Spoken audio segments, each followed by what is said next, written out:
이제는 집이 아니라 나라가 나를 흔드는 것 같아. 최근 한 모임에서 한 남성이 한숨 섞인 말로 던진 이 한마디가 참 오래도록 마음에 남았습니다. 요즘 사람들, 특히 중년들은 하루가 멀다 하고 바뀌는 부동산 정책 속에서 불안합니다. 어제까진 괜찮다던 대출이 오늘은 막히고 세금 계산서 한 장이 인생의 방향을 바꿔버리기도 합니다. 그래서 사람들은 묻습니다. 이럴 때 우리는 어떤 자세로 살아야 하는가? 이 이야기는 그 질문에서 시작됩니다. 봄의 끝자락 한 중년 남성이 있었습니다. 이름은 윤석호, 59의 나이였습니다. 그는 은퇴를 앞두고 평생 모은 돈으로 작은 상가 건물을 보려 했습니다. 하지만 정부의 부동산 규제 발표가 연이어 터지자 그의 마음은 점점 흔들렸습니다. 신문을 펴면 규제 강화, 뉴스를 틀면 대출 제한, 라디오에서도 시장 위축이라는 단어가 들렸습니다.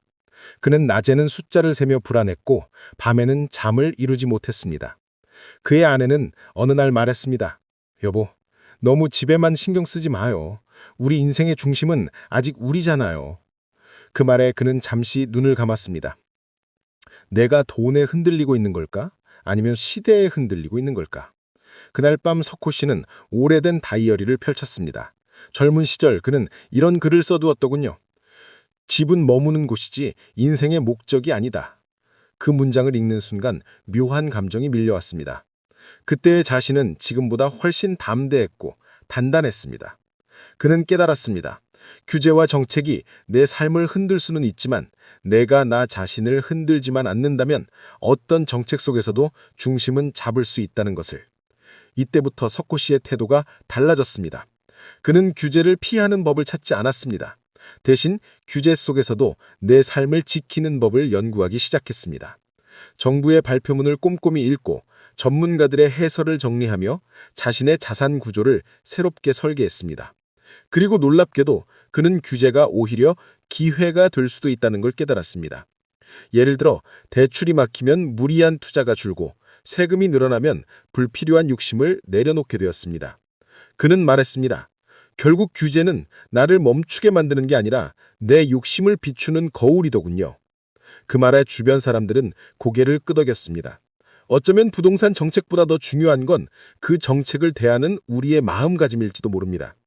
다음 장면은 조금 다른 이야기입니다. 석호 씨의 친구 박미정 씨는 정반대의 길을 걸었습니다. 그녀는 규제가 바뀔 때마다 불안에 휩싸였습니다.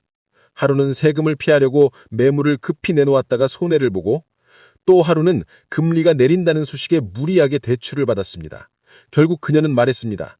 나는 집을 가진 게 아니라 집이 나를 잡고 있었어요. 그녀의 말은 많은 중년의 마음을 건드렸습니다. 왜냐하면 우리도 알고 있기 때문입니다. 정책의 방향보다 더 무서운 건 불안에 휘둘리는 내 마음이라는 걸. 석호 씨는 미정 씨를 위로하며 말했습니다. 우리 세대는 늘 위기를 보태온 세대 아닙니까? IMF도 금융위기도 다 지나왔잖아요. 이 규제도 지나갑니다. 문제는 그 시간 동안 우리가 무엇을 배우느냐입니다. 그 말은 단순한 위로가 아니었습니다. 그는 이미 행동으로 보여주고 있었습니다. 정책 발표가 있을 때마다 무조건 분노하거나 낙담하지 않았습니다. 대신 그 배경과 의도를 읽고 자신의 자산 방향을 조금씩 수정했습니다. 그의 노트에는 이런 문장이 적혀 있었습니다. 변화는 두려움이 아니라 나침반이다.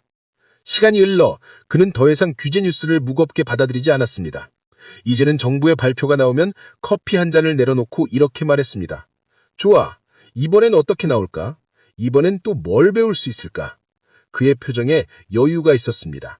그 여유는 부동산이 아니라 삶의 태도에서 비롯된 것이었습니다. 그는 말했습니다. 이젠 알겠어요.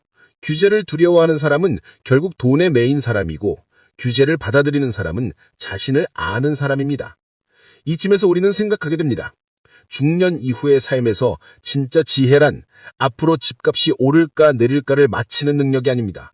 그건 누구도 장담할 수 없습니다. 진짜 지혜란 세상이 흔들릴 때도 스스로의 균형을 지키는 힘입니다. 정책은 바뀌고 세금은 오르내리고 시장은 요동치겠지만 우리 마음이 중심을 잃지 않으면 결국 삶은 안정으로 돌아옵니다.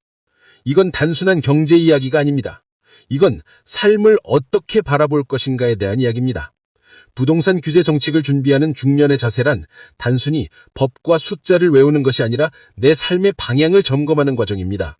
불안에 휘둘리지 않고 정책을 탓하기보다 나의 선택을 돌아보는 태도, 그것이 결국 나를 지켜주는 가장 확실한 자산이 됩니다. 그리고 그 길 끝에는 이런 깨달음이 있습니다. 집은 언제든 잃을 수 있지만 현명한 태도는 어떤 시대에도 사라지지 않는다. 오늘의 이야기가 마음에 닿으셨다면 이 영상을 통해 당신의 인생 나침반이 조금이나마 흔들림을 멈추길 바랍니다. 다음 시간에는 규제 속에서도 자산을 지키는 실질적인 전략 이야기를 이어가겠습니다. 좋아요와 구독으로 함께해 주신다면 당신의 삶의 지혜의 한 페이지를 더할 수 있을 것입니다.